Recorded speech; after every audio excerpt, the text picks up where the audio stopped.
On my 29th birthday, my husband gave me a bottle of perfume. I sprayed it without looking closely and ended up in the emergency room with anaphylactic shock. After surviving the ordeal, Frank came to visit me in the hospital with his childhood sweetheart, carrying a flower basket. I calmly asked for a divorce. Little Green Plum rushed forward to shield him, crying and apologizing to me. Sister Julia, please don't blame Frank. It was my idea to give you the perfume. I just thought the scent would suit you. Frank pulled her into his arms to comfort her and said to me with extreme impatience, "Don't you regret it?" I saw Frank again a month later. After being discharged from the hospital, I went back to my apartment to recuperate and only returned to the villa once I had fully recovered. The nanny told me that Frank only came back once after I was hospitalized and hasn't returned since. I'm not surprised at all. He has more than one home. He has another home with Lena. I took the USB drive to the study and printed out the divorce agreement. I signed 2 copies and then called Frank. He came back late at night, carrying a gift bag in his hand. Upon entering and seeing me on the sofa, he casually gave instructions. "Help me make a bowl of sobering soup. I had dinner with Chairman and the others tonight and drank quite a bit. My stomach hurts a little." After saying that, he threw the bag on the sofa and went straight upstairs to the bedroom. He took a shower, changed into his pajamas, and then came back down. Seeing that I hadn't touched the bag on the sofa, he handed it to me. "A belated birthday gift for you." I didn't take it, so she placed the bag on my lap. I stood up and set it aside. "Aren't you going to see what's inside?" I forced a smile but couldn't quite manage it. I looked up at him. There were so many similar gift bags at home. What was the point of looking inside? Ever since we got married and had children, he never put any thought into his gifts. It was either skincare products, bags, or jewelry. Even the bags he bought were all of similar styles, and the jewelry designs were also quite alike. I wonder if it took him even 3 minutes to buy me gifts. He didn't realize that sometimes I wouldn't open the gifts he gave me until half a year later. Only that bottle of perfume had a very different packaging box. I sprayed it and immediately regretted it. It was made from roses, and I am allergic to roses. I can't even stand the smell. I picked up the pre-prepared divorce agreement from the coffee table and handed it to him. "This is the divorce agreement I had the lawyer draft. Take a look, and if there are no issues, just sign it." He froze for a moment, hesitating to take it, and asked me, "Are you making the hangover soup? I'll go check." I let him get up and head toward the kitchen. He came out shortly after, his face dark. "You didn't cook." "Tired, don't want to move." Perhaps his stomach really hurt. He reached out to press on it, then sat down on the sofa. I pretended not to see. He moved to my side, wrapped his arm around my waist, and softly apologized. "Julia, this time it's my fault. I was too busy, so I had Lena help prepare the gift. How about this? I'll book a restaurant, and we'll make up for your birthday tomorrow, okay?" I looked at him, shook my head, reached out to remove his hand, and moved a little further away. His face turned ashen. "Why?" "Because of this bottle of perfume."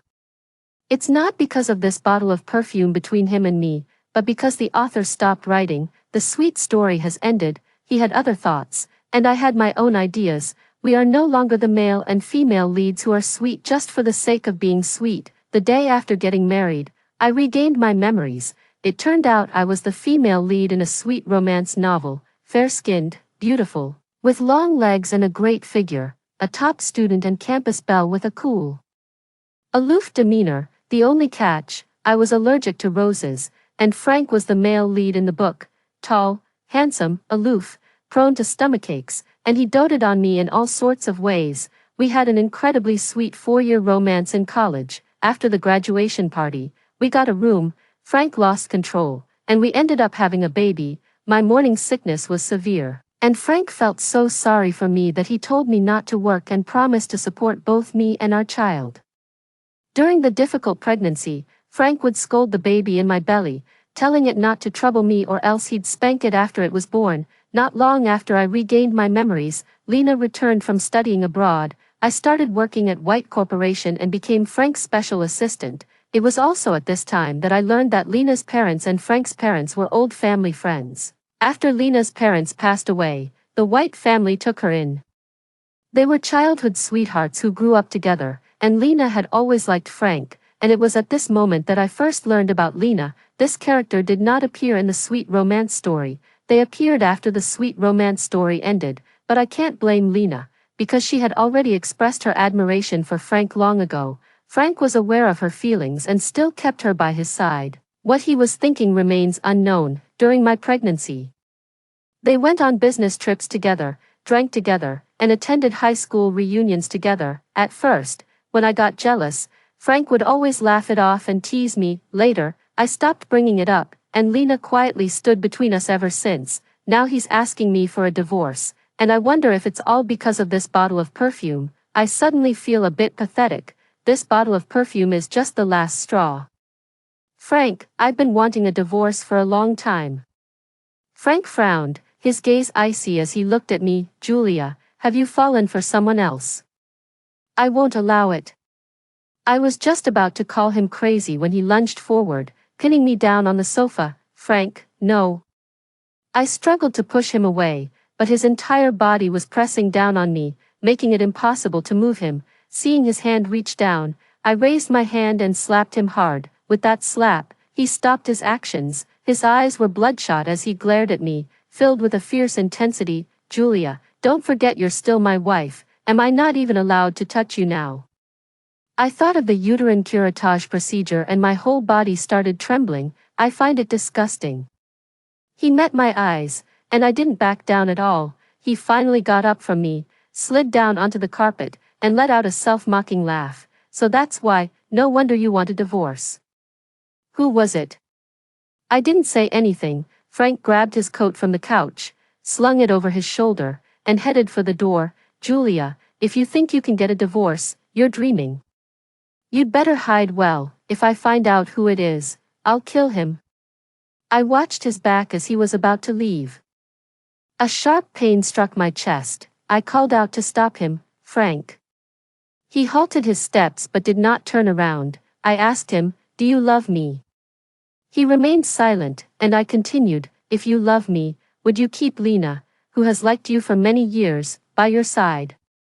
If you love me, would you let the old lady take our son away from me and bring him abroad? Frank, ever since the day you agreed to let the old lady take our child away, I have doubted your so-called love.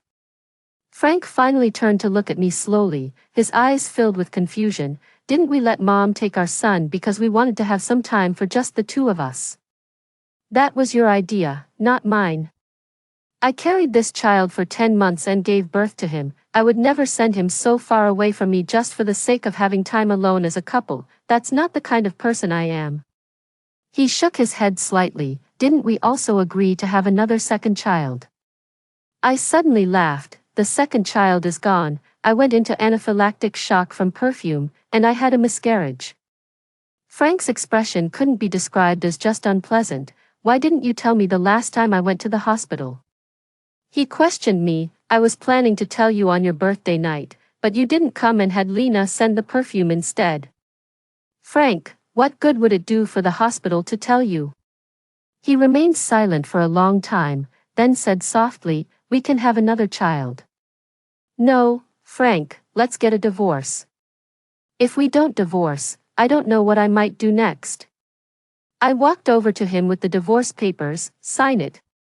He took it and asked me, what about you, Julia, do you still love me? I've let it go. Just this time, or a long time ago. I didn't say anything, and he said, it's been a long time since you stopped clinging to me. When I go on business trips, you no longer tell me to be careful. When I drink, you no longer tell me to drink less. When I don't come back, the longest time was when I went on a business trip to Moscow. I waited for you for 10 days, and you didn't send me a single message. Just like tonight, when my stomach hurt, you could completely ignore it. Julia, you stopped loving me first. I don't cling to you because Lena is always by your side, and there's no place for me. I don't ask about your business trips anymore because Lena posts your photos together. I don't tell you to drink less because you're drinking for Lena. When you went on a business trip to Moscow, I didn't send you a message for 10 days because you and Lena were dancing passionately in a bar, and I was afraid of disturbing you. As for tonight, I really don't love you anymore. Frank, I've made room for Lena. I wish you both the best. Frank tightly clutched the divorce agreement, his eyes bloodshot as he watched me tear it to shreds before storming out the door. I had the housekeeper clean up the scraps and went to the study to print 10 copies at once. An hour later, I came across Lena's post on social media. Frank lay on the bed asleep, and she sat on the edge of the bed taking a selfie. She captioned it, "The one I love has never learned to love himself. If you don't love him, can't you just let go? Why torment him?" I took those 10 copies of the divorce agreement and drove toward Lena's house. I knocked on Lena's door. "Julia, how come you're here?" As Lena's voice faded, the laughter and chatter in the living room abruptly stopped. I glanced toward the living room and saw my son sitting on the sofa playing with his toys, with Frank's mother sitting right beside him. In an instant, my blood boiled. I looked at my son and asked, "Kevin, when did you and Grandma get back?" He looked at me as if I were a stranger and didn't say a word. I suppressed all my impulses and walked over to him, reaching out to hug him, only to see him run fearfully toward Lena, shouting, "Mom, who is this auntie?" I glanced at the old lady, who looked indifferent, and then at Lena, who seemed guilty but still picked up the child, repeatedly saying, "Don't be afraid, don't be afraid." At that moment, my heart was bleeding. I stopped paying attention to the child and instead asked Lena, "Where is Frank?" "Frank is asleep. I saw your WeChat moments and know he's asleep. Which room is he sleeping in?" Lena pursed her lips and pointed to a door. I quickly walked over, entered the room, turned on the light, and locked the door from the inside. Frank was asleep. On the bedside table, there was a glass and a photo frame. Inside the frame was a picture of Lena holding the child, with him in it. "So it's a happy family of 3, looking at the unused pillow beside me. I felt such intense hatred that even suffocating the person in front of me wouldn't be enough to vent my anger, but I have to live. It's not worth dying for someone like that. I raised my hand and slapped him hard across the face, left and right. It took 4 slaps before Frank woke up. He looked at me in shock and demanded, "Julia, what's gotten into you?" I clawed at his face again, and on his fair skin, scratches appeared, slowly oozing drops of blood. "Frank, you ask me what's gotten into me." I grabbed the photo album and slammed it against the corner of the cabinet. The frame shattered, and I pulled out the photos, tearing them to pieces. Just then, Kevin's shouts could be heard from outside. "Dad, Dad, open the door." Frank seemed to slowly snap back to reality, straightening up. "Julia, I can explain this. Mom just got back yesterday, and I was planning to tell you at the family gathering tomorrow night." Listening to his words, my eyes instantly welled up uncontrollably, and tears fell like beans. Why does Kevin call Lena Mom? He was born after I carried him for 10 months. Why should he call someone else Mom? "Frank, is this how you love me?" Frank clenched his jaw and looked up at me. "I'll give you an explanation tomorrow night when you come back to the old house." "I'm waiting for your explanation." I came out of the room, and Kevin was standing at the door. The child, Frank, looked nervous and somewhat guarded as he watched me. I was so unwilling to accept it, and so full of hatred. I wiped the tears from my face, slowly crouched down in front of the child, and forced myself to smile. "Kevin, I am your mother. You grew in my womb, and the doctor brought you out from my belly. I still have the scar on my stomach." The child looked at me in confusion, and I said softly, "If you don't believe me, ask your dad. Am I your mother?" The child timidly called out to Frank. Before Frank could speak, the old lady sternly warned, "Frank, don't forget what you promised me." Frank ultimately remained silent. The old lady looked at the child and coaxed, "Come to Grandma." The child has been raised by the old lady for years, so naturally, he is closest to her. Hearing her words, the child walked toward her. I chuckled lightly and stood up indifferently, facing Lena. "You don't need to be in such a hurry. I'm already discussing the divorce with Frank." I signed the papers, but he tore them to pieces. "Look, I've printed 10 more copies and brought them with me. If I hadn't run into the old lady and my son here, I would have asked you to help with the divorce. What a shame. Right now, I'd rather see you become infamous." After saying that, I stuffed the file back into my bag and left Lena's house. I called my best friend who is abroad in M country. "It's very late over there in the country. Why aren't you asleep yet?" "Nancy, I need to ask you for a favor." "What's up?" I told her about how I call my son Lena's mom, and she was so angry that she started cursing. Help me find a detective to investigate her study abroad experience in M country and see if anything unusual happened. Leave it to me, I'll go find someone to help you investigate right now. This is so infuriating. How can someone be so despicable? By the second day at noon, my inbox was already flooded with a pile of video photos. In the video, Lena, who was pregnant, attended a party with multiple people. Afterward, she had a miscarriage, suffered heavy bleeding, and had her uterus removed. She will never be able to have children for the rest of her life. I printed out the photos, placed them in my bag along with my divorce papers. And after a moment's thought, I also stuffed a hammer into the bag. Everything was ready. And Frank came to pick me up to go to the old house. The scraped area on his face was covered with a band-aid. We were silent with each other. The atmosphere in the old house was heavy. I don't know if Frank did something last night, but when Kevin saw me today, he timidly called out, "Mom." I smiled and patted his head. "Good boy, Kevin." Lena came in from outside, and Kevin ran to her, calling out, "Mommy Lena." The little bit of comfort I had just felt, the plan I had just suppressed, surged back up again. I looked coldly at Lena. When the elderly lady came in and saw us in a standoff, she said sternly, "Everyone, go sit down, it's time to eat." When Frank and I went in, all the chairs were empty. I casually pulled one out and sat down. After Lena came in, she hesitated to sit down, pretending as if she had something to say but was holding back. It wasn't until Frank's sister came in that she looked at the troubled Lena and said to me, "Miss Julia, no matter how many years you've been married into this family, you should at least learn some table manners. Don't make yourself look so ill-bred." Frank looked at Alice with an unfriendly tone. "My wife, who are you to comment on her?" Alice's expression changed, and she said sarcastically, "Your wife, who in this family acknowledges her. We told you to marry Lena, but you wouldn't listen. Instead, you brought back this kind of person, and now we're not even allowed to say anything." Frank's eyes suddenly turned cold. "It seems I've been too lenient lately." Alice's husband tugged at her sleeve, and she reluctantly shut her mouth, not daring to say another word. I let out a light laugh and looked up at Alice. "Miss Alice, are you implying that Miss Lena is more well-mannered than I am?"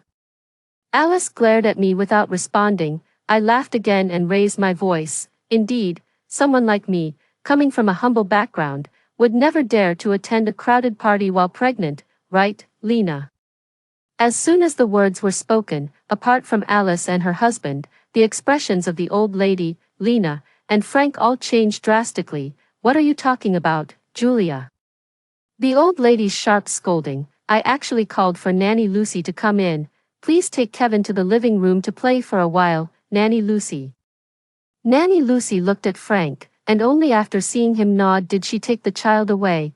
I closed the door, grabbed a handful of photos from my bag, and slammed them directly onto the table. Lena's face changed drastically as she hurriedly reached for the photos, but Alice and her husband were quicker and had already grabbed several, staring at Lena in disbelief. The old lady and Frank, however, were looking at me with malice. "Julia, you're crazy, where did you get these things?"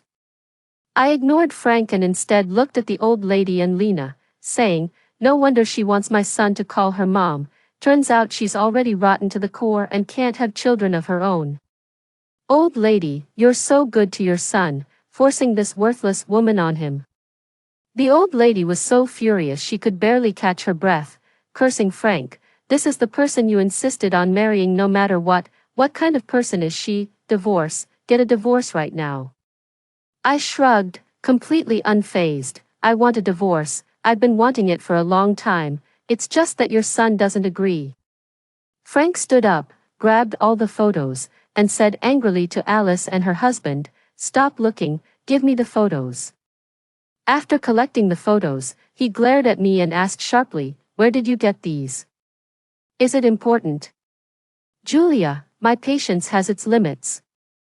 This is your last chance to apologize to Lena." Seeing him like this, I pulled out the hammer I had prepared earlier from my bag. I asked him, "What are you holding back?"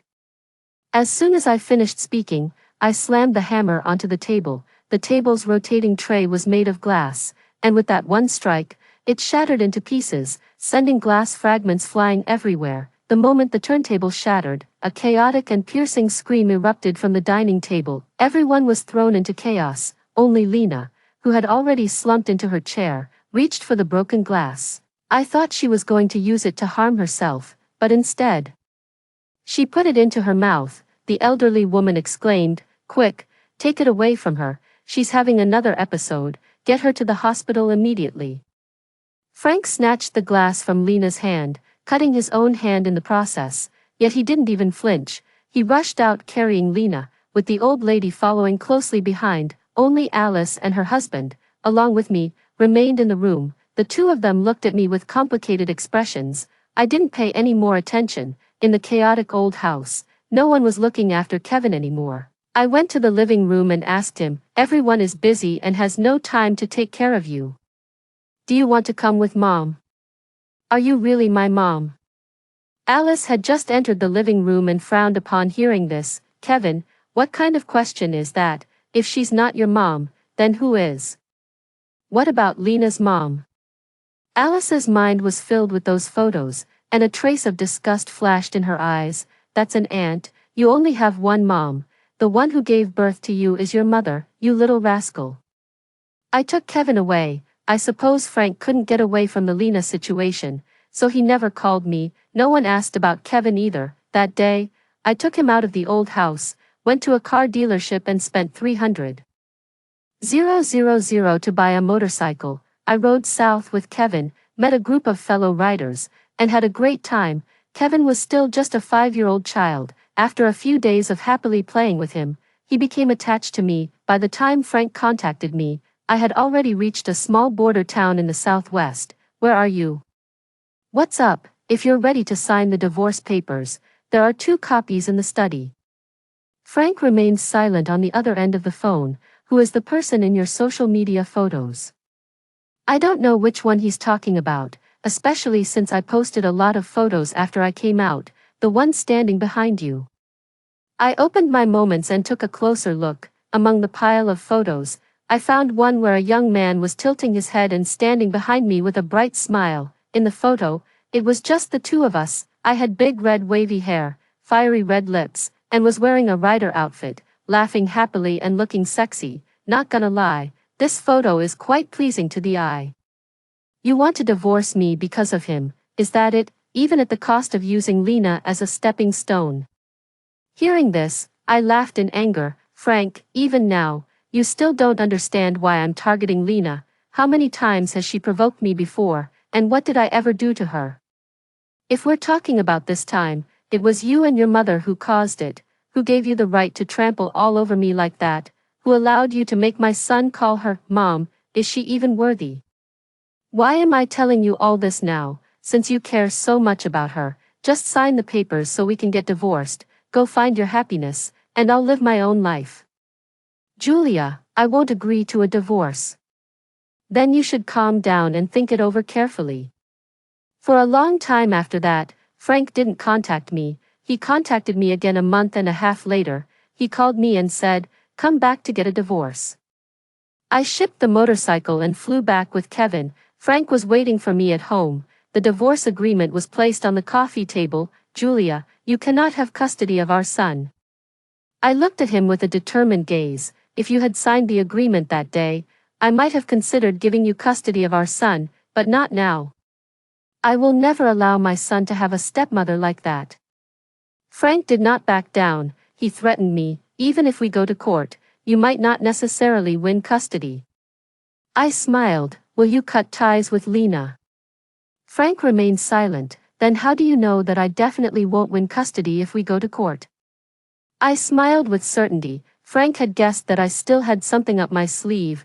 "When did you become so what, calculating, or vicious, Frank? You all forced me to be this way. Choose one, Lena or Kevin." Frank took a deep breath and chose Lena. I couldn't quite describe the feeling in my heart. It was a bit painful, yet it also felt like a weight had been lifted. Kevin has to go abroad for school. I have to respect the child's wishes. If he prefers the domestic learning environment, I'll go along with it. If he wants to go abroad, I can follow him there too. What's the problem with that? Frank looked at me with some surprise. I also looked at him quietly. Perhaps he noticed there was no trace of love left in my eyes. He picked up the divorce agreement and walked toward the study upstairs. He took it down again after a short while. He handed it to me and said, "Sign it." I carefully reviewed all the terms. Besides the cash, he also offered 5% of White's shares, but they were given to Kevin, along with 2 overseas properties given to me, intended for our accommodation if Kevin were to study abroad in the future. He also gave 2 domestic properties. I have no objections, so I quickly signed. Frank's face darkened. "I can see you're in a hurry. Is there nothing from these 9 years that you feel even a little attached to? Aren't you sad at all?" I looked at him calmly. "On countless nights you knew nothing about, I was in unbearable pain. Frank, I just endured it." Suddenly a bit curious, I asked in return, "Are you sad?" He stared fixedly at me, his eyes filled with an intense emotion I couldn't comprehend, but in the end, he remained silent for a long time. I took a copy of the divorce agreement, but since it's the weekend today, we can't go to get the divorce certificate, so I told Frank, "Monday, 9 a.m., I'll be waiting for you at the Civil Affairs Bureau." Frank still didn't say a word. He picked up the glass in front of him and downed it in one go. I thought he heard and agreed, so I left. On Monday, I got up early and went to the Civil Affairs Bureau to call Frank, but no one answered. I waited until the staff had all left work, but Frank still hadn't come. I went to his home, but Frank wasn't there. Then I went to the White Group, where a junior assistant from the secretariat said Frank hadn't been to the company recently.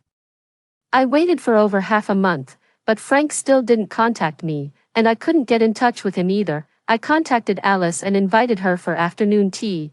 I thought she wouldn't agree, but to my surprise, Miss Alice agreed very readily. After Alice sat down, I handed her the menu and said, "I didn't know what you'd like to drink, so I haven't ordered yet."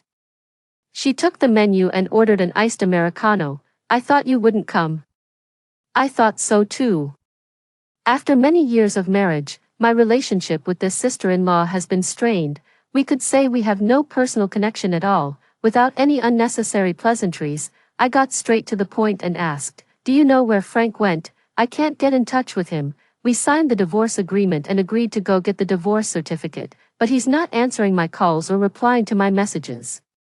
Alice looked at me, slightly frowning. "You really don't have a single trace of attachment or reluctance toward this marriage of yours." "But Frank doesn't see it that way. When he married you, his family didn't agree, but he insisted on marrying no one but you. He once threw caution to the wind and ran toward you, so naturally, he won't easily divorce you now. He loves you so much." I found it somewhat ironic. I took out my phone, scrolled through Lena's moments, and handed it to Alice. There were countless photos of her and Frank together, as well as numerous snapshots of their daily life. After looking through them, Alice frowned and opened Lena's moments on her own phone, but she couldn't see any of it. I said, "I know, it's only visible to me. This is her provocation against me." I actually don't mind her provocations, but after a while, seeing it so often, I started to feel as if Frank and she were the real couple. They go on business trips together, travel together, drink together, and dance passionately together. Who wouldn't say that childhood sweethearts are truly enviable? Alice watched in silence for a long time, then took photos of several pages of Lena's social media feed with her phone. "Lena's parents died saving my mother, so my mother treats Lena even better than her own daughter. When she was a teenager, she confessed her feelings to Frank but was rejected, so she went abroad. She dated a guy who later abandoned her, and she ended up pregnant. After that, you know what happened next. If you hadn't brought this up, I would never have known. Frank and my mom kept it completely hidden. After you left that day, Frank said it was something he owed Lena. If he hadn't rejected her, Lena wouldn't have ended up in this situation." I let out a scornful laugh. If everyone in the world were like Miss Lena, falling into self-destruction after a successful confession, then wouldn't everyone get what they want? This is just Frank's excuse. Please help me pass a message to Frank. If he doesn't ask me to get the marriage certificate within 2 months, I will file for divorce. And I will hand over Lena's video to the media. Lena, she Alice might have wanted to speak up for Lena, but she paused mid-sentence. Forget it, I'll pass on the message for you. As I was leaving, I remembered how Lena had eaten glass, and I asked Alice, which mental hospital is Lena staying in? Alice seemed to think of something, then said somewhat disdainfully, she's recuperating at home. After returning home, Alice sent me a message, and her tone was off. I replied with a thank you, but later, Frank still didn't contact me. 2 months later, I hired a lawyer and filed for divorce. The divorce case was scheduled for over 6 months, and we dragged on for more than half a year. The first court session didn't result in a divorce, and the second one was already a year later. We had been separated for a long time, and someone, I don't know who, sent me a video. It showed Frank and Lena living together day and night, spending their days and nights together during our separation. We successfully got divorced. Frank stopped me at the courthouse entrance. He questioned me, "Where did you get that video?" "Julia, you really surprised me. You went to such lengths to get that video just to get a divorce." I don't know how he managed to get so self-righteously angry. What is he even angry about? Wasn't he happy during the time he spent with Lena? But as I watched the video of them, pruning the flowers together, mowing the lawn together, walking the dog together, it all looked so harmonious. "Frank, I saw in the video that you two got along just fine. This is the 21st century, and the laws of our country don't allow you to enjoy the luxury of having multiple partners. Stop putting on this affectionate act. It disgusts me."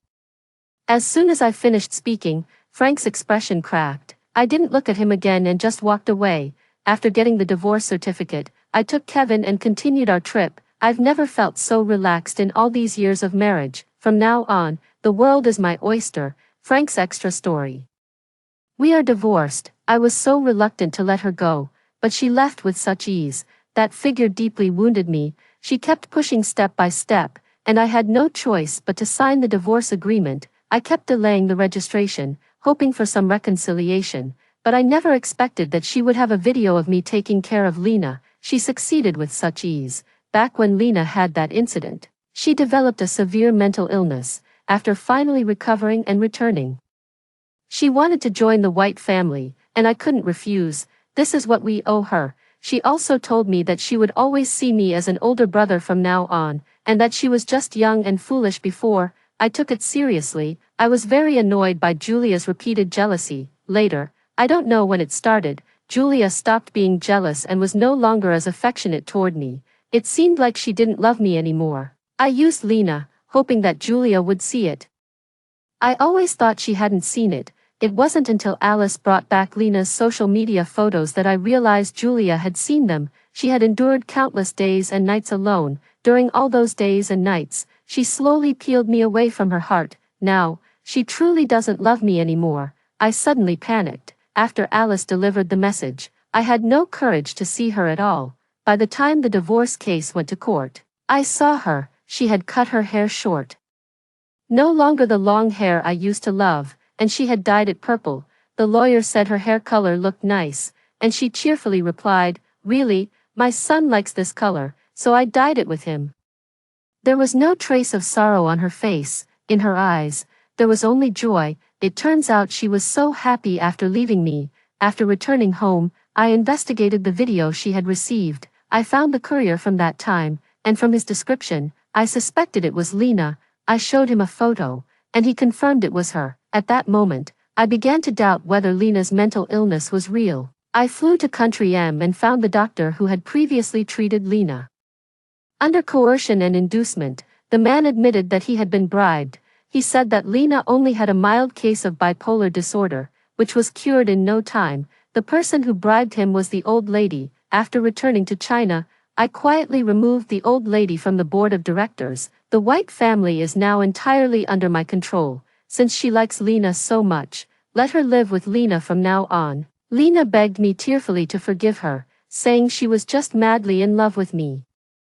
How ironic. I video called my son. His purple hair looked a bit rebellious, but it also made me envious. "Where's your mom?" I asked him. He laughed and flipped the video. "I'm dating a handsome guy." The young man in the video was the same person from the previous photo, braiding a flower crown for Julia. It was so dazzling. I hung up the video, My stomach hurts a bit. I got up and drove myself to the hospital. The doctor told me I have stomach cancer, and it's in the late stage. I called a lawyer, sorted out all my assets, and made a will. Everything was left to Julia and Kevin. On the 9th day of the 5th month in 2024, I died. Julia brought Kevin back to attend my funeral. It was only after I died that I realized I was the male lead in a sweet romance novel. The author says, I should have lived for Julia. If I betrayed Julia, I will die. This is my fate. I accept this punishment. I just feel a bit reluctant, a bit regretful, because I still love her, and no one knows. After hearing the first story above, what are your thoughts? Feel free to share your opinions in the comments section. Next, there is another similar story. Let's continue to see. The day of the wedding photo shoot, my fiancé Lucas's first love came to find him, and he left me behind and went with her. He even found a photographer for me on the spot, saying, you can take the photos with her. Just Photoshop me in later. As I looked at my ex-boyfriend standing in front of me, I fell into deep thought. My ex-boyfriend smiled and said, shall we take a photo then? Not only did we take the photo, but we also got our marriage certificate. Lucas, however, regretted it, saying, who told you to take it so seriously with him?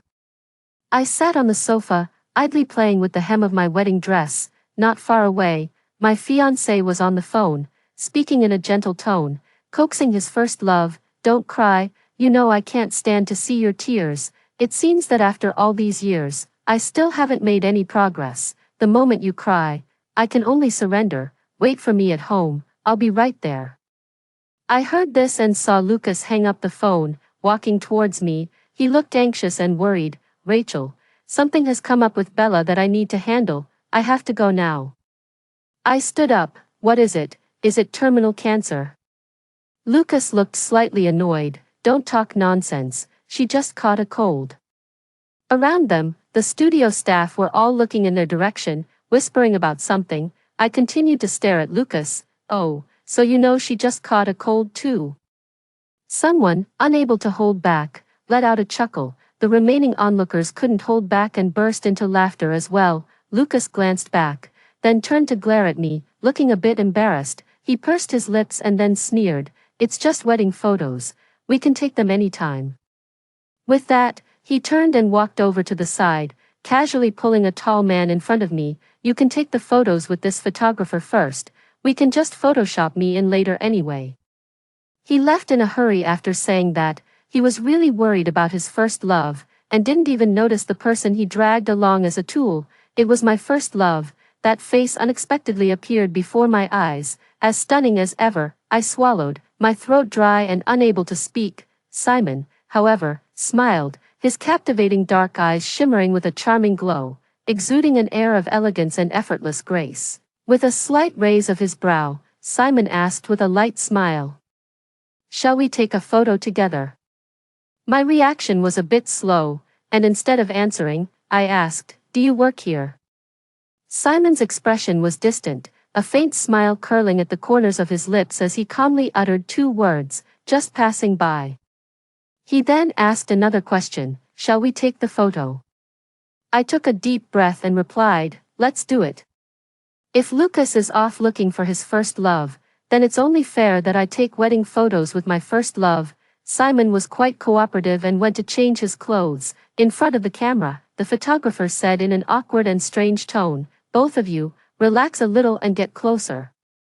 I turned my head to look at Simon beside me. He curled his lips slightly, then stretched out his long arm and pulled me into his embrace. This intimate gesture was something the two of us were quite adept at performing. It's nothing but practice. Where is your fiancé? Simon asked. His large hand gripped my waist. Damn it, he could still discuss this with me. I gently moved his hand away a little, trying not to move my lips, and smiled sweetly. He went to find his first love. Simon looked at me affectionately, and I thought in the photos, we must look like a loving, engaged couple, the kind that's about to become a real married couple. Oh, just like the two of us right now. Alright, next pose. The photographer cleared his throat lightly. You two can be a bit more intimate. Groom, take the initiative. I snapped back to reality and saw Simon's strikingly handsome face gradually moving closer, Every time he kissed me before, he did it like this, slow and seductive. It always made my heart flutter, my heart raced, and I instinctively closed my eyes. Suddenly, Simon's voice sounded in my ear. "Are you free tonight?" The voice was extremely soft and low, but its trailing tone seemed to carry a hook. After all these years apart, that damn man still knows how to flirt so well. Damn, with so many eyes watching, Simon had the nerve to ask me such a question, but I was too embarrassed to answer. A heart, under the dual stimulation of immorality and shame, felt as if it were about to burst from the chest, taking advantage of shifting my posture. I slightly tilted my head and whispered in Simon's ear, "I have a fiancé." Simon's light scoff followed, his large hand once again wrapping around my waist, that spot. He had pressed it countless times before, with a force as fierce and domineering as he was, each time nearly sending my soul flying out of my body. What on earth am I thinking in public? Simon's deep voice pulled me out of my memories. "Where is your fiancé now?" I suddenly looked up at him and immediately fell into his bright, deep eyes. "Yeah, where is my fiancé now?" I didn't answer Simon's question. Instead, I responded to his previous one, "I'm free tonight." Simon seemed quite satisfied with my answer, a dazzling smile spreading across his lips, as blinding as the sun. He hasn't changed at all. He doesn't need to do anything to captivate me. The wedding photos are done. The photographer praised us both for taking such great photos, speaking with great enthusiasm. "You two have such great chemistry." Every gesture and glance was spot on without any direction from me, especially the groom. The way he looks at the bride is full of sexual tension. And the bride actually doesn't back down, meeting him head on. Yes, that's the feeling, so full of storytelling, so full of. The photographer grew more and more excited as he spoke, until someone quietly reminded him, "Did you forget they have no connection?" The photographer was stunned. He glanced at Simon, then at me, and only after a moment did it click. He slapped his forehead. "Look at my memory. You two don't know each other, right?" Simon walked over. "Can I have the digital version now?" The staff member looked a bit troubled. "We haven't edited the photos yet." Simon took out a card. "I can pay extra." Okay, the staff member readily took the bank card and led Simon over to make the copy. I went to change my clothes and took out my phone to check it. There were many missed calls and unread WeChat messages, but none from Lucas. Okay, perfect. I definitely have time tonight. Outside, the sky had grown completely dark. I asked Simon, "Should we go straight to my place?" Simon's dark eyes held a faint, teasing glimmer, illuminated by the city's neon lights. His handsome face was simply devastating. "Let's stop by the supermarket first," he said. I paused, my thoughts running wild to a shameful place, and nodded slightly. "Let's go." There was a large supermarket nearby, so we walked there directly. This was the first time I had come to buy contraceptives with Simon. He had often bought sanitary pads for me before, so I didn't hesitate and followed him into the supermarket. Although I've never bought it before, I know this stuff is right at the checkout counter. As Simon was walking further in, I grabbed him and pointed at the small boxes, reminding him, "It's right here."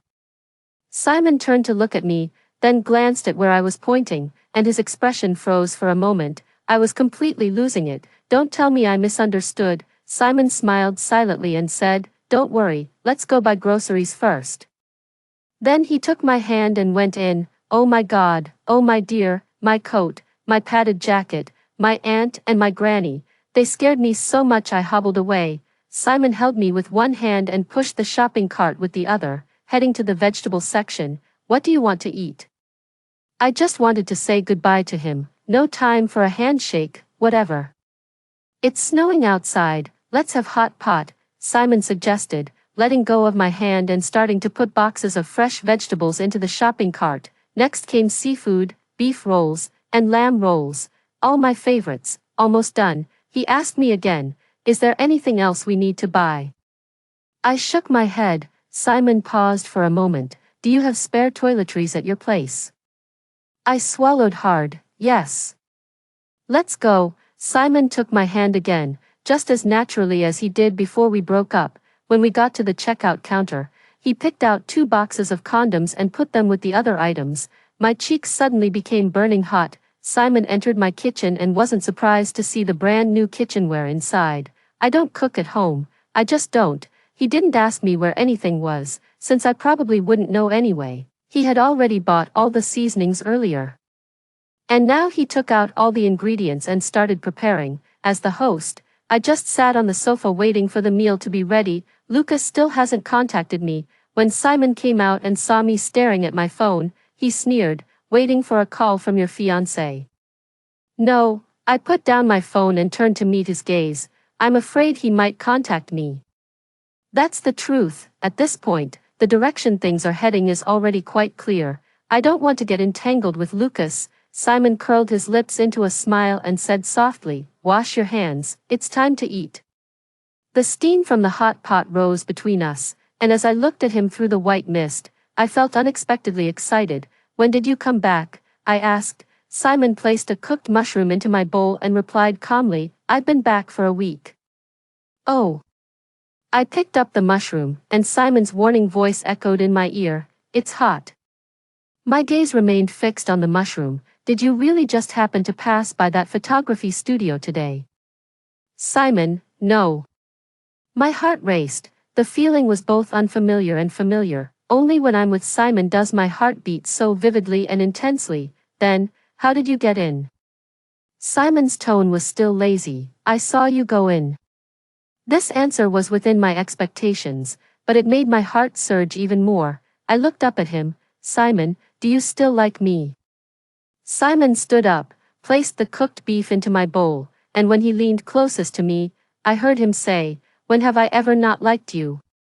Simon and I were college classmates. From the moment he entered the university, he was already a campus sensation, all because of that stunning face. I, a sucker for good looks, fell in love with him at first sight, but he was the one who pursued me first. Like all first loves, it was beautiful and intense. We loved each other deeply, with a passion so strong that even decades later, the memory would still warm my heart. Yet, not only did we love each other, but we also hurt each other. Scholarships, the position of student council president, competition rankings, he never gives me an advantage, and I don't give him one either. We've been competing all the way from school into society, perhaps because we both have high standards, and they happen to align surprisingly well. We always end up vying for the same opportunities. We kept arguing back and forth until it eventually led to a breakup. I was the one who initiated the breakup. During that time, I was under a lot of pressure. My parents both hoped I could achieve something significant and eventually take over the family business, but my cousin was also exceptionally capable. He was 5 years older than me and had much more experience, so I was naturally at a disadvantage compared to him, and that project I was optimistic about was unexpectedly snatched away by Simon. The position of company vice president just fell into my cousin's hands like that.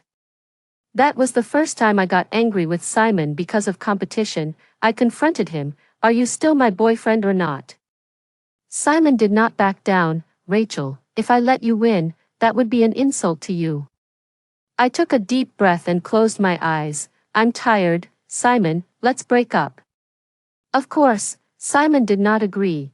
After a few more arguments, I yelled at him to get out. He really left, went abroad. Now no one is competing with me, and at this time, Lucas returned to the country. Lucas and I have known each other since we were kids. You could say we grew up together. I am fully aware of the emotional story between him and Bella. They got together in high school and went abroad together after graduation. In short, after years of love and entanglement.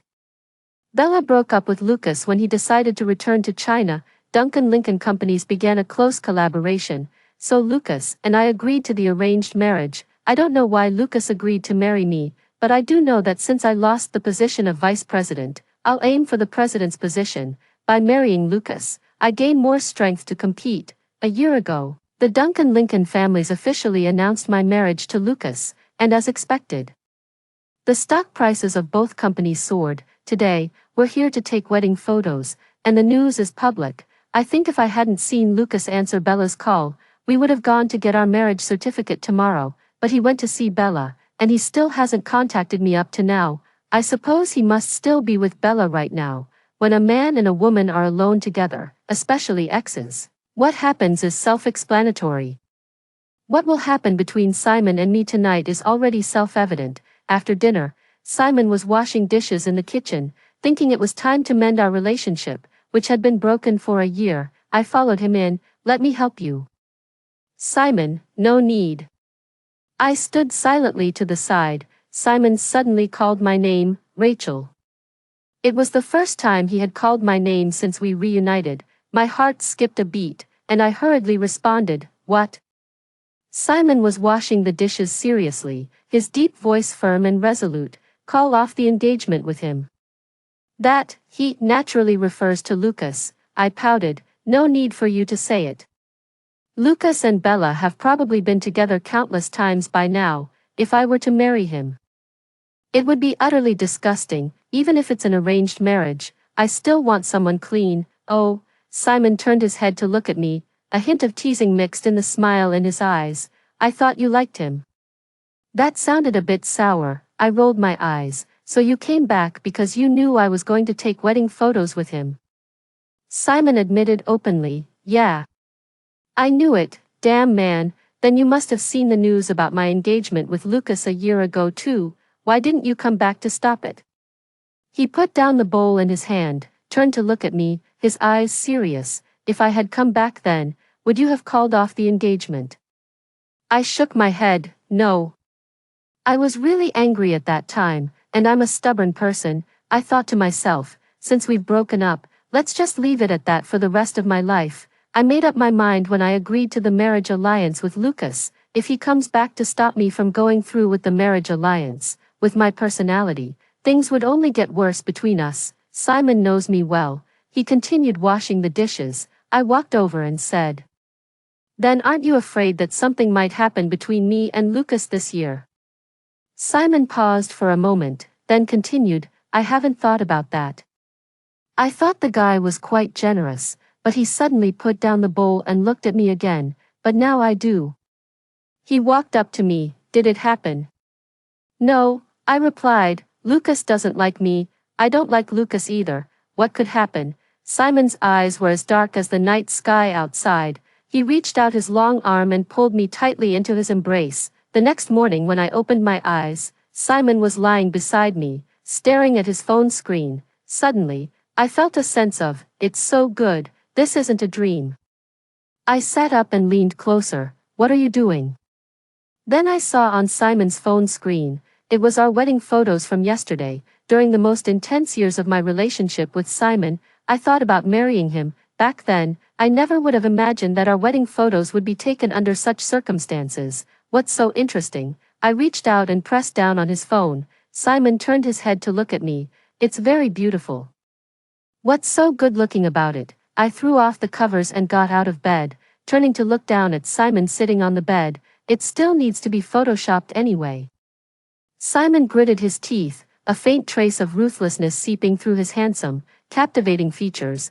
"Didn't get enough of a lesson last night, did you?" My cheeks burned hot as I shot him a fierce glare, then held my lower back and headed to the bathroom. Simon's laughter followed me from behind, arrogant and triumphant. Every time he wins, he acts like this, whether in school or in business. Simon and I are always well-matched opponents, but in this particular matter, I'm no match for him. Every time, I can only watch him gloat, and it drives me crazy. I walked to the bathroom door but couldn't resist turning around to glare at him and threaten. "Just you wait, sooner or later I'm going to finish you off." Simon casually threw off the covers, stretched out his arms, and raised his eyebrows slightly. His devilish charm was just like a fox spirit. "Come on." After I finished washing up and got dressed, Simon had already prepared breakfast by the time I went out, 2 bowls of vegetable noodles. I lowered my head to eat the noodles, and Simon said to me, "Don't forget to break off the engagement with that person." I responded. After breakfast, I went straight to the company to find my parents. This is a company my father started, and it's also under our Duncan Group, in the president's office. After I finished speaking, both my parents' faces turned extremely grim. My mother asked me, "What do you plan to do?" Hearing this, my father also looked up at me. I didn't hesitate for a second. "Call off the engagement." "No, it's not about calling off the engagement, but we're breaking off the engagement." I'm not going to give Lucas an easy way out. What's this about, calling off the engagement, after he did something so disgusting? Should we still try to save face for him? My mother nodded with satisfaction, looking at me with full approval. That's my daughter, yes, let's call off the engagement. My father gave my mother a somewhat helpless look, shook his head with a smile, and said, our daughter's personality is exactly like yours. Of course, I want to be like my mother, building my own empire, so I don't need any arranged marriage. I've already come to terms with it. Relying on others is never as good as relying on myself. Alright, you're both from wealthy families, you don't need me. My dad snorted, clearly jealous. He can be comforted by my mom, my parents, and I decided that we'll go to Lincoln's house tomorrow to call off the engagement, and then I went back to work. It wasn't until after 8 p.m. that I finally got home. Stepping out of the elevator, I unexpectedly saw Simon at the door. I quickly walked over. Why didn't you go in? Simon leaned against the wall with his arms crossed, a slight lift at the corner of his eyes. I don't have the passcode, and my fingerprint isn't registered. How could I get in?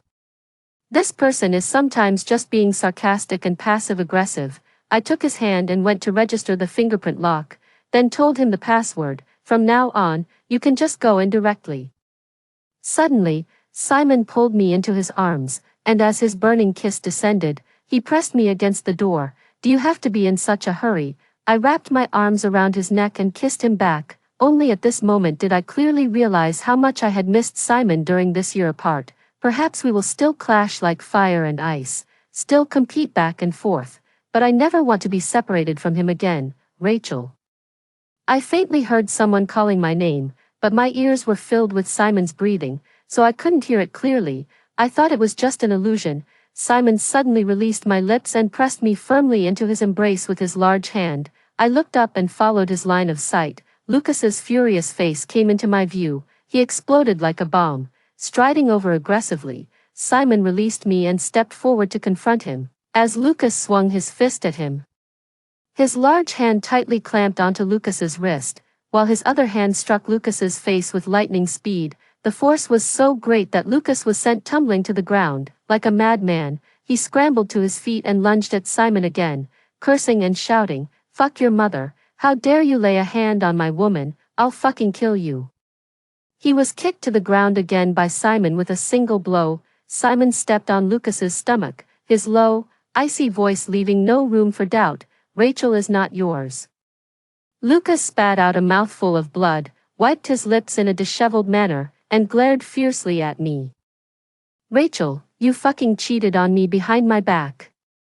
Before he could finish his words, he cried out in pain again, because Simon stomped hard on his stomach, using all his strength. You know exactly what you've done, watch your mouth. Simon withdrew his foot, turned around to grab my hand, used the previously recorded fingerprint to unlock the door, and led me inside before closing it. Urgent knocking sounded at the door. I was annoyed and wanted to go out to chase the person away, but Simon cupped my face and said, "Focus." I don't know when the knocking sound disappeared. It's been a year since I last saw Simon, and his attraction to me is just too strong now. It wasn't until mealtime that I realized Lucas had already left at some point. I don't want to see him again, but I'll have to when we break off the engagement. But my parents told me that they could handle this matter on their own. After calling off the engagement, my mom called to tell me that it was all done. And we just need to find the right time to announce the news, my mom added, although I don't think much of Lucas either. We can't completely burn bridges with the Lincoln family, we still need to keep up appearances. I understand, one should not make enemies easily, Mom, I know, please tell Dad that I'm fine. In fact, I'm doing great. My mom laughed, her tone full of pride. Mom knows you're doing really well now. My daughter is focused on her career, and I'm very proud. I felt too guilty to say anything. Actually, it's not that I'm so focused on my career that I don't care about the nonsense Lucas is pulling. Of course, I really don't care about him, but the most important thing now is that Simon is back by my side, and I've been thinking about spoiling him a bit more lately. My mom's voice came through again. But don't let work consume all your thoughts. Eat when you should, have fun when you can, and fall in love when the time is right. Life isn't just about work. Don't worry about that. I definitely won't avoid falling in love, I assured her. My mom paused for a moment. Do you have someone in mind? I cleared my throat lightly. Mom, I have to go now, goodbye. I quickly hung up the phone. Suddenly, my waist tightened as someone hugged me from behind. The enchantress clung to me, planting delicate, dense kisses on the nape of my neck. Has the matter of breaking off the engagement been settled? I'm ticklish, so I shrank my shoulders to dodge his tempting kiss and deliberately teased him. No. Simon's lips, which were pressed against my shoulder, paused slightly and then unexpectedly bit me. His large hand then slipped under the hem of my clothes. I held his hand, turned around, and pulled him toward the sofa, giving him a casual push. Simon cooperated quite well, sitting down obediently and waiting for me. I really like how cooperative he is, but my phone was anything but cooperative. Just as I was about to finish him off, it started ringing. It was Lucas calling.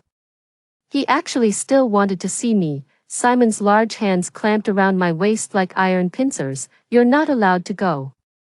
I'm just going to see him one last time. I cupped Simon's face and kissed him on the lips. There's one more thing I need to do. How dare Lucas insult me like that? If Simon hadn't shown up in the photography studio that day, was he planning to just find someone random to take wedding photos with me? I can't swallow this anger. I don't want to swallow it either. Lucas asked to meet me at the cafe. There aren't many people here, and it's very quiet. Definitely a good place to talk. He blurted out, "What's going on with that guy, Rachel? We've been together for a year, and I haven't even held your hand yet. But you're all over him. Don't forget, we're supposed to get engaged."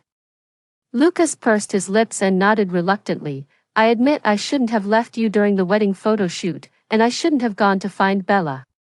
But Rachel, you know how deep my feelings for Bella once were. Now that she's come back to me, how could I just ignore her? At this point, Lucas sighed. Bella is pregnant. The question marks above my head kept multiplying as I heard him say, "The child isn't mine." From the bottom of my heart, I asked him, "Huh?"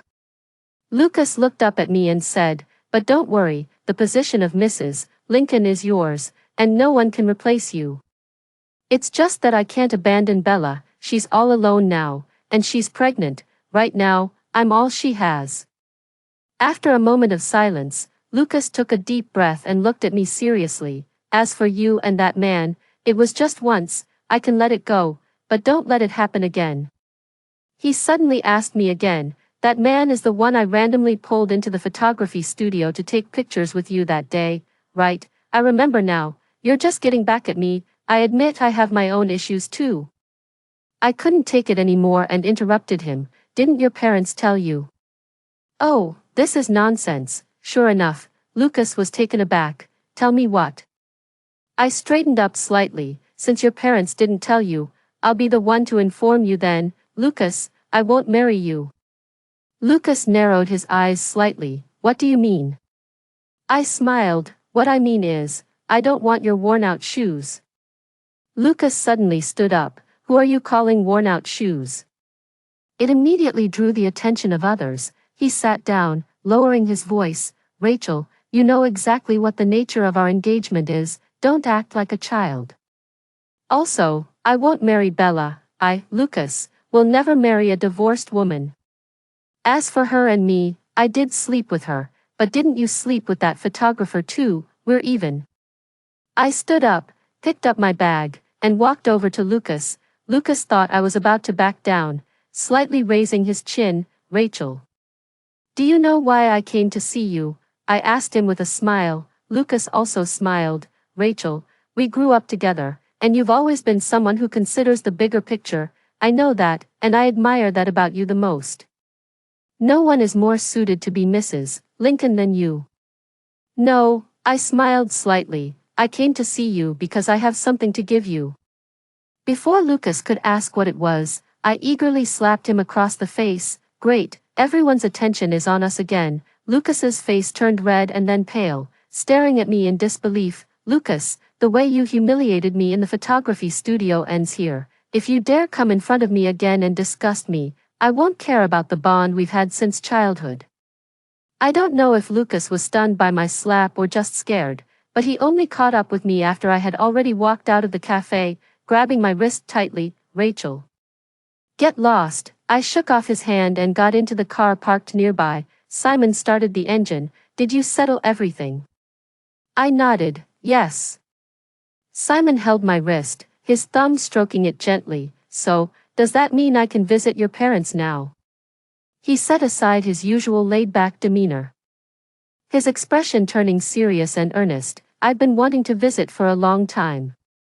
I know what he means. If it weren't for the fact that I lost the position of vice president at Duncan Group a year ago because I couldn't compete with Simon for that project, we might have already met each other's parents by now, but I still have some concerns. Do you think we might impulsively break up again in the future? I won't. Simon's reply was clear and firm. He's hinting at me. His large hand enveloped mine, giving it a gentle squeeze. I know what you're worried about. Actually, sometimes I wonder if I should let you win and not compete with you. I think about this question every day after we broke up. Rachel, I can let you. I am willing to let you for a lifetime. But there is more than just me in this world. My letting you won't bring you the slightest bit of help. I nodded. I know. When I broke up with him, I wasn't really blaming him for not letting me win. I was just upset about losing to my cousin and took it out on him. I admit this was my fault. Simon, I won't easily say we should break up again in the future. Oh my, it's not easy to hear you say that, Simon teased. My parents didn't know I had been in a relationship before, let alone Simon's existence. At that time, my feelings were complicated. I always thought I would bring him home only after I had completely defeated Simon. It's only been a year, but looking back at my past competitiveness now seems ridiculous. My parents were naturally very pleased with Simon. They arranged a time with Simon's parents to have a meal together and finalize the marriage between Simon and me. When it was just Simon and me left, I couldn't help but sigh. If only we had known earlier, we could have just arranged the marriage between the two of us. If my grandfather were happy, he might have given me the vice president position. Thinking about this got me a little excited. Do you think my grandfather might directly make me the CEO? Simon gave me a reproachful look. What nonsense are you talking? Are you marrying me or forming a marriage alliance with me? I pouted. My mistake. It's not a marriage alliance. It's a powerful partnership. Simon ruffled my hair. I'll go draw a bath. Want to soak together? I abruptly stood up. No, I still have things to do. Can I borrow your computer? Simon is speechless. I slipped quietly into his study. I don't want to take a bath with him. I know the password to Simon's computer.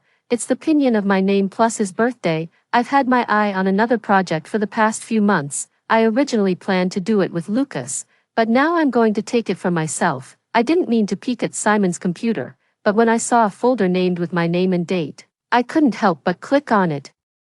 The file included some photos of me from this past year, and Lucas's information. Even when Lucas contacted Bella and how many times they had been in touch over the past year were all recorded here. He also knew when Bella would return. I remember Simon told me that the time he would return coincided with when Bella would return. I thought Simon was very composed, but it turns out he has been fully aware of my situation all along. It's just that at that time, Lucas and I only announced our engagement without any major moves, which is why he never showed up. Simon walked in and saw me looking at those materials and photos, not showing the slightest bit of embarrassment at being caught. I glanced at him sideways. If I were to marry Lucas, would you come back to crash the wedding? Simon cleared his throat lightly, then immediately put on a serious expression. That Lucas is no good. What's wrong with me crashing the wedding? I waved my hand. You go out. I need to get busy. I am determined to get this project. I originally thought Lucas would continue to stick with Bella for a while, but I didn't expect him to also be eyeing this project. I underestimated his career ambition. When we met again, it was at a business cocktail party. Lucas walked over with Bella. These two had no subtlety at all. Their thoughts were written all over their faces. Lucas wore an expression that said, "You didn't know how to cherish me, and now that I have someone else by my side, it's too late for regrets." Bella looked at me with that, "I gave you a year, but you couldn't make it happen. Lucas is still mine," expression. Why is fate treating me this way, making me run into two idiots at once? In a situation like this, wanting to burst out laughing just makes me seem shallow. I pursed my lips to hold back a laugh. watching as the two of them walked up to me. Lucas glanced at my sides and sneered. "Why are you alone? Where's your lover?" Before I could speak, he answered his own question. "Oh, I forgot he's just a photographer. How could he possibly get into an event like this?" Lucas let go of Bella beside him, walked over to me, leaned close to my ear, and whispered, "Do you regret breaking off our engagement for a photographer now?" "Rachel, I can give you another chance. As long as you admit you were wrong now, the position of Mrs. Lincoln will still be yours." I immediately turned and told Bella. He said, "As long as I admit I was wrong, the position of Mrs. Lincoln will still be mine." Lucas's face turned green. The expression on Bella's face was also extremely dramatic. "What nonsense are you talking?" Lucas returned to Bella's side. "Don't listen to her nonsense." Bella clearly couldn't save face anymore, but she still stubbornly held on, intimately linking arms with Lucas. But when I went to the restroom, she came over to warn me, telling me to stay away from Lucas. I laughed and hugged myself. "What gives you the right to warn me?" as the other woman. When she got back together with Lucas, he and I were still engaged. Bella lifted her chin slightly. "Lucas has always loved me, and the one who isn't loved is the other woman." I have nothing to say. With that kind of mindset, she's basically no longer part of normal humanity. She and Lucas are indeed a perfect match. If Lucas truly loved you, Bella, why did he leave you behind and go back to his home country alone? Bella clenched her teeth and stared at me stubbornly. "If you want to keep deceiving yourself," I shrugged. "It has nothing to do with me anyway. I'd actually enjoy watching you get tangled up with Lucas and end up with nothing. After all, I love a good show. But let me kindly remind you, that man of yours, who claims to have loved only you from the start, told me himself that he would never marry a divorced woman. Think carefully about what to do next." I reapplied my lipstick and went out. Simon doesn't usually attend such occasions. Everyone says the air of the Smith Group is low-key and mysterious, especially after he went abroad this past year. The rumors about him in the circle have become even more exaggerated. They say he gave up his position as the heir to the Smith Group to personally expand overseas markets. Demonstrating both vision and ability that stand out among his peers, it seems the Smith family has a worthy successor, but there are also other voices saying that Simon actually went abroad to heal his heartbreak because he was deeply hurt by his first love. In short, although Simon doesn't show up in the circle, his legend is everywhere. At tonight's cocktail party, someone mentioned Simon again, all wanting to build connections and collaborate with this new generation standout. Who exactly is this Mr. Simon's first love? When I returned to the banquet hall, I overheard Lucas discussing Simon and his first love with someone. The other person chuckled. "Does Mr. Lincoln also want to collaborate with this Mr. Simon?" Lucas smiled without saying a word. The other person nodded knowingly. "I seem to have heard some incredible news. Lucas wants to collaborate with Simon. He just had a fight with him, and that Mr. Simon is already fed up with him." The cocktail party ended, and after bidding farewell to the other big shots, I was about to get into the car when Lucas followed me. "Bella is not by his side." "Rachel," Lucas walked over. "I know you've been eyeing YK's project lately, you know. I'm also very interested in that project." I thought he was going to shamelessly continue working with me, but then he said, "I can give this project to you, and our engagement will continue. How about that?" I looked at Bella, who had just emerged from behind him. She also saw Lucas and me, but didn't come over. She stood at the hotel entrance, silently watching us with a thoughtful expression. I withdrew my gaze, and before waiting for a response, Simon's voice came through. "Darling, are you ready?" Lucas looked slightly annoyed when he saw Simon, but then he sneered upon noticing Simon's car. "Rachel, I really don't know what you see in a man who even expects you to give him a car. You should think carefully about what I just said." He took a slight step forward. "Oh, and by the way, I should tell you something. Simon from the Smith family is back. You didn't know that, did you?" I glanced back at Simon. Not only do I know, but I've already slept with him. Lucas wore an expression of absolute confidence. "I'm about to finalize a partnership with Simon, and with the Smith Group backing me. Rachel, you should know, whether it's me or this photographer, who can bring you greater benefits." He chuckled again. "Of course, I'll admit I'm not as good at taking photos as he is." I'll give you one more week to think it over. Lucas gave me an enigmatic look and left. I turned around and faced Simon in silence. After getting in the car, Simon finally asked me, "Where did your parents find such an idiot for you to marry?" I felt insulted. A week later, Lucas asked to meet me again. I'm well aware that I shouldn't see him again. It's a waste of time, but I just can't help meeting up with him. In a busy life, having an idiot show up now and then to spice things up is actually quite rare. This time, Lucas asked to meet me at the winery. I had just sat down when he poured me a glass of red wine. "Try it, I brewed this myself." I looked at him with a smile. "Wow, you're so amazing." Lucas blushed, and after a moment of pure innocence, he became elated. "Rachel, have you come around?" I gently stroked the cup. "You've done nothing this whole week, just waiting for my message." Lucas looks at me deeply. "Of course." "No wonder," I nod. Lucas pauses. "No wonder what?" "I've secured YK's project," I said gratefully. "If it weren't for the fact that you did nothing this past week, leaving me with one less competitor, I probably wouldn't have closed this deal so quickly." Lucas opened his mouth, but I didn't give him a chance to speak. "Thanks to your inaction, you saved me a few minutes. I still have to thank you for that." Lucas wasn't foolish, he understood perfectly. It would only take me a few minutes to take him down. He furrowed his brow tightly. "What do you mean?"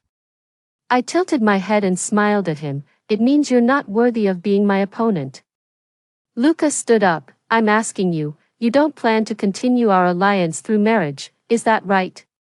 I put on that adoring expression again. "Wow, you're so smart." "You're playing me, Rachel." Lucas was furious and embarrassed, but soon he regained his usual arrogance. "Just a YK, do you really think I care?" "Rachel, I was going to let it slide because we grew up together, but you asked for this." He threw down the harsh words and strode away. Thanks to this idiot's antics, my exhaustion from the past few days has completely vanished. I've been keeping an eye on YK's project for a long time, even prepared several versions of the proposal, and managed to beat out several competing companies. We finally signed the contract the day before yesterday, securing a major project and having some entertainment to enjoy. Life is truly wonderful. I went to find Simon, ready to celebrate with him. Simon's parents were also there, which I hadn't expected. It turned out they were there to publicly support Simon's official appointment as the president of the Smith Group. Simon's mother held my hand and said, "This boy taking over as president before marrying you is at least worthy of you now." The internal struggles within the Smith family are just like those in any wealthy family. I just didn't expect that after being abroad for a year, Simon would come back and secure the position of president of the Smith Group. He went abroad, definitely not just because he was heartbroken over our breakup. Sure enough, after Simon's parents left, he admitted it to me. The main reason I went abroad was indeed for the company's development. "But it just so happened that you wanted to break up with me at that time. I was really overwhelmed and had to go abroad first."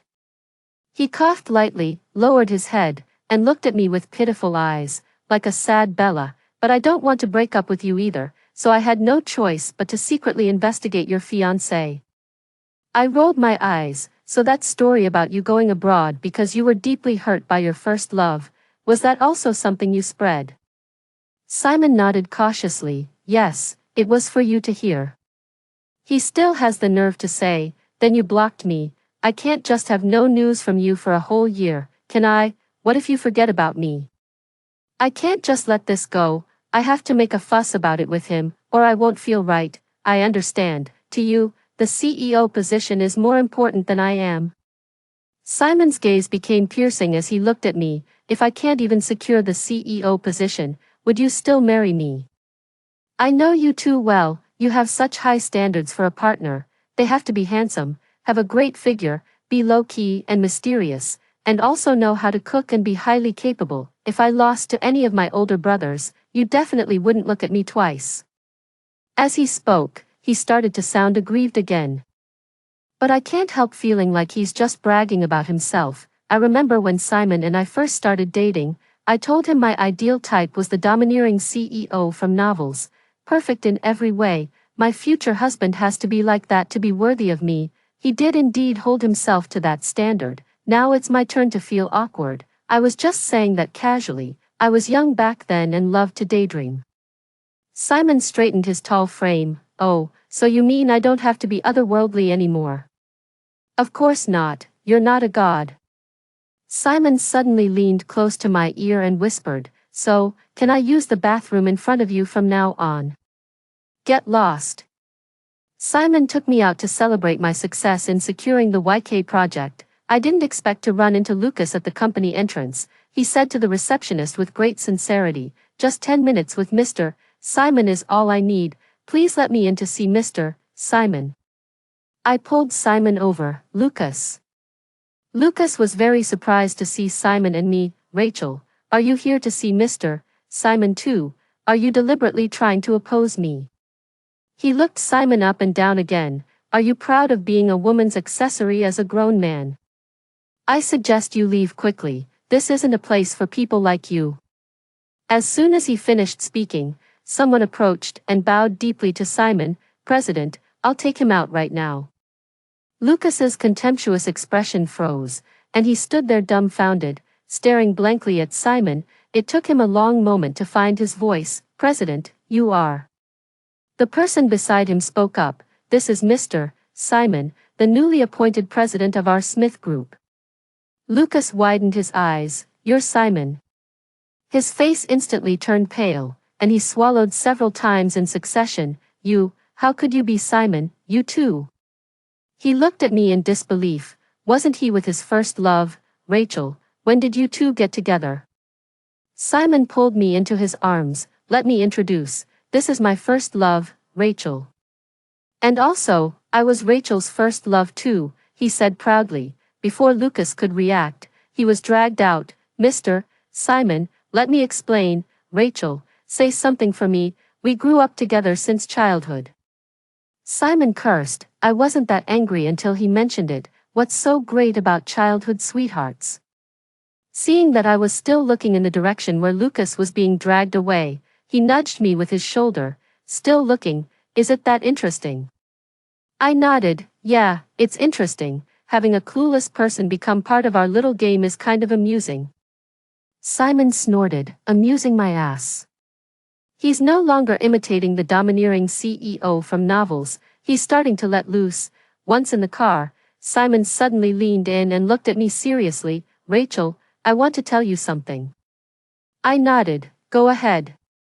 I'm actually not domineering at all, and I'm not cool either. Will you still like me? His eyes were full of anticipation. I pressed my lips together to hold back a laugh. Yes, I will.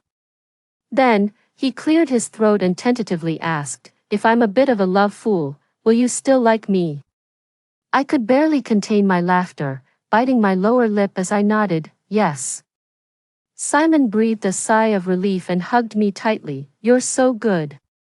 Suddenly, I feel like I don't quite know him anymore, but this is even better, more thrilling, isn't it?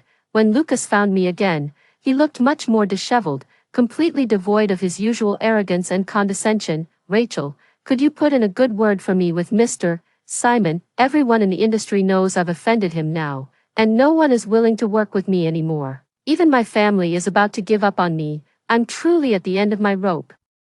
He continued to play the emotional card. We grew up together. After all, please help me, okay? I'm begging you.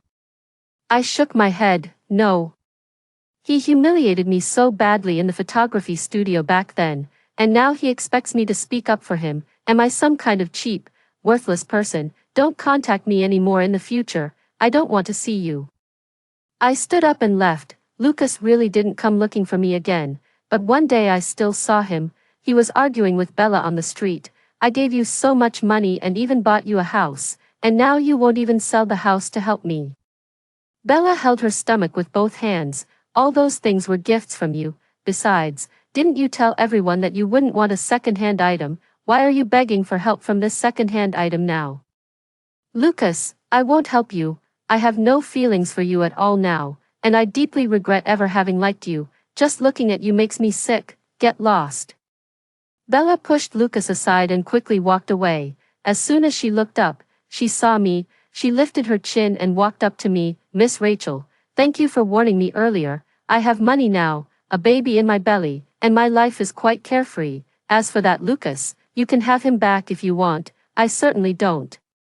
I pouted, if you don't want it, then I don't want it either. Bella was speechless. Bella went abroad again, she sold her house, and with the money Lucas gave her, it was enough for her to live a good life with her child overseas.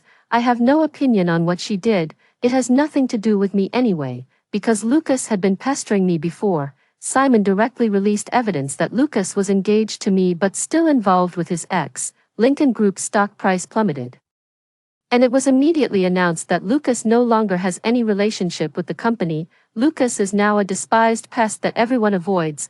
What happens to him from now on is his own business. Simon began preparing for our wedding. A week before the registration, he gave me an agreement and transferred all the properties under his name to me. Although I wasn't that surprised, I couldn't help but ask him, "Why did you give everything to me?" Simon's handsome face was full of calmness. "Just giving it all to you, don't you like it? From now on, I'll give you whatever you want. I told you before, I'm a bit of a romantic." My eye twitched, and I let out a dry, awkward laugh. "This is more than just a bit." "What are you doing?" Simon suddenly became defensive. "You said you'd still like me even if I'm a romantic, and you have to keep your word. If you really enjoy competing so much, then we'll do it just like before. I won't go easy on you, you can be sure of that. However, there's just one thing, everything I win will ultimately be yours. Doesn't that make it less fun and exciting, Rachel? Do you think I'm boring?" I shook my head. No. I couldn't help but hug him and pat his head. I almost feel sorry for this kid's self-deprecation. "Darling, let's be more confident. I like you no matter what." Simon immediately straightened his back. "He's showing off again." On the day Simon and I got married, my grandfather handed over the position of CEO of Duncan Group to me, because I handled the YK project exceptionally well. Well, I also know it had a little something to do with my marriage to Simon. I want to rely on myself, but my husband is just too capable. It's something I can't control. My capable husband suddenly whispered in my ear, "I feel like crying, what should I do?" I turned my head, feeling both helpless and amused. "Then just cry." Simon's eyes instantly welled up with tears as he held me tightly in his arms. "Darling, my dream has finally come true." I laughed in his arms. "What is your dream?" Simon gently kissed the top of my head. "My dream is to be Rachel's one and only loyal servant." After hearing the two stories above, what are your thoughts? Feel free to share your opinions in the comments section. Looking forward to hearing from you. If you liked this story, don't forget to like it, share it, and subscribe to my channel. See you next time.